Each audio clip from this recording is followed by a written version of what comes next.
Situasi P-Network makin hari makin memburuk sejak tanggal 14 Maret kemarin. Halo sahabat Nusakrip dimanapun Anda berada, balik lagi di Nusakrip Channel YouTube. Hari ini market lagi bearish, Bitcoin di 82.000. Cukup dalam turun hari ini. Diikuti dengan P-Network yang turun di 11%. Dan teman-teman yang kemarin ngikutin konten kita sebenarnya udah kasih clue kemarin ya, kalau misalnya ada news di 14 Maret kemungkinan P-Network bakalan bullish. Tapi ya bahayanya adalah ketika di 14 Maret tidak ada news apa-apa. Dan benar, tidak ada news apa-apa dan bikin market harganya jadi turun. Kenapa? Tentu saja ya, karena banyak pionir-pionir yang take profit. Karena mereka sebenarnya menunggu momen 14 Maret untuk hold atau tidak. Tapi karena tidak ada, mereka akhirnya memutuskan untuk sell. Tapi sebelum kita membahas lebih lanjut tentang news yang juga ada hari ini dari P-Network yang menyebabkan harganya turun, buat teman-teman yang ingin beli P, mumpung harganya sekarang lagi diskon, kamu bisa beli di exchange Maxi. Kalau kamu belum punya Maxi, daftar aja sekarang karena lagi ada promo di sini bulan ini 0 fee. Jadi segera manfaatin 0 fee-nya kalau kamu mau. Jadi tunggu apa lagi, langsung daftar di deskripsi video ini.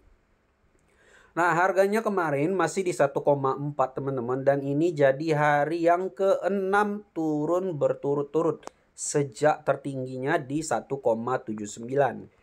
Penurunan ini ya memang disebabkan karena banyak yang user yang lagi kecewa ya. Dan kita bisa lihat di mana market cap itu mengalami penurunan yang cukup drastis. 17%.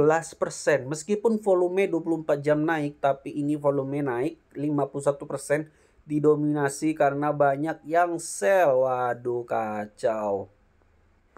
Padahal supply-nya nggak nambah banyak di sini ya. Circulating supply masih di 6,8 ya. Tapi kenapa ini volumenya didominasi dengan volume sell? Apakah pionir hanya menunggu waktu news datang saja gitu ya? Nah, teman-teman bisa lihat di sini. Saya mencoba lagi untuk memastikan apakah ada penambahan supply karena tidak hanya memakai data dari CoinMarketCap saja, tapi saya sekarang sudah pakai di pscan.io.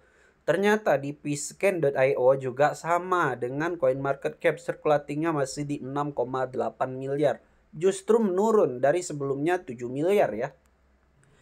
Jadi kenapa suplainya bisa berkurang? Nah, jadi ini ada news ya, yang mana berita besar bagi para pelopor. Developer P-Network itu baru saja membakar jutaan token P yang belum diverifikasi. Dan ini menjadi titik balik bagi P-Network. Mengapa gitu ya? Pertama, pasokan lebih sedikit, harga lebih tinggi. Dengan lebih sedikit token yang beredar, P yang terverifikasi bisa menjadi lebih langka dan lebih bernilai seiring berjalannya waktu. Jaringan yang lebih kuat dan andal menghapus token yang tidak aktif, membantu memperkuat keamanan dan kepercayaan dalam ekosistem. Hanya pemegang terverifikasi yang mendapat manfaat. Jika Anda belum menyelesaikan KYC, sekaranglah saatnya. Itulah teman-teman ya. Kalau misalnya kemarin yang tidak bisa melakukan KYC dan sudah terlambat melakukan KYC, itu sebagian ya, itu sudah tidak bisa lagi dan akan dilakukan burn atau dihapus peredarannya dari supply. Makanya mungkin dari itu kita kemarin di beberapa minggu yang lalu kita ngelihat supply-nya di 7 miliar. Tapi sekarang kita ini udah melihat berkurang sekitar 200 jutaan ya.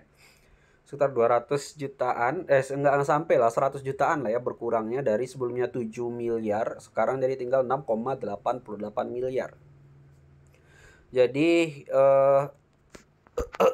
ini sebenarnya salah satu kabar yang membahagiakan di tengah penurunan dan tingginya pressure untuk penjualan ya.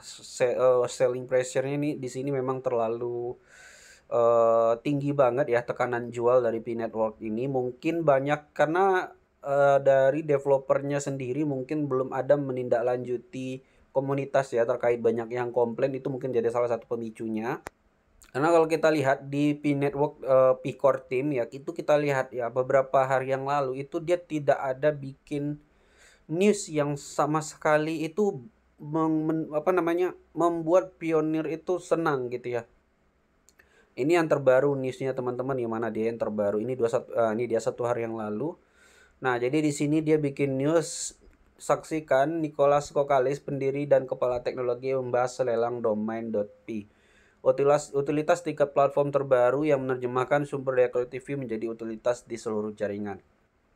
Jadi tidak ada yang terlalu bikin bangga ya, terutama terkait komplain yang sudah dilayangkan beberapa pionir terkait permasalahan KIC. Nah, ini contohnya teman-teman dari P News Zone.